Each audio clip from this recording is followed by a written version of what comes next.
More than 9,000 people are waiting for a liver transplant in the United States, a number that could soon shrink thanks to a new database connecting patients with people willing to give the gift of life.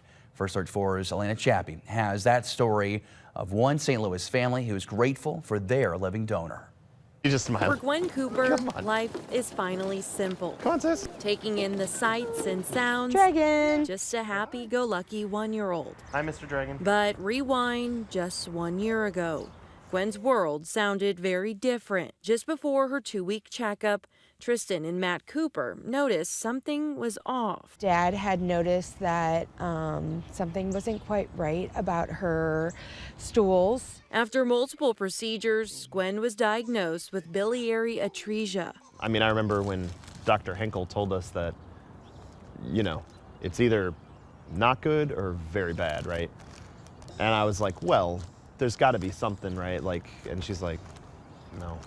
It's a rare liver disease affecting infants. She only had one small bile duct that had formed, and she had an underdeveloped gallbladder, so they went ahead and took her gallbladder out. At just a few months old, Gwen was placed on the liver transplant list. We had a lot of people step up and call the hotline to start to get the process going for donating portion of their liver. But not knowing what to expect, they remained hopeful. At the beginning of October, we had found out that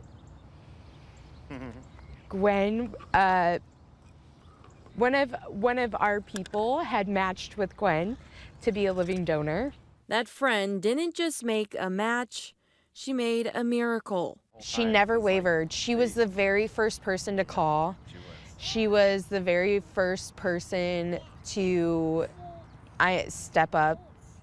I mean, she was like, it was never a question in her mind. But for every story like Gwen's, there's another still waiting for a name on the other end of hope. People who are touched by not only our story, but other stories and want to become living donors can, seek out those avenues without having to know people. Yeah. So with the American Liver Foundation's new living donor database, hopefully families can get that second chance sooner than expected. If you do give part of your liver, it will grow back, and then that portion that you donate can, save a life, somebody who needs a liver. As Gwen approaches the 1-year anniversary of her liver transplant, the Cooper family carries with them a gift that never fades: life.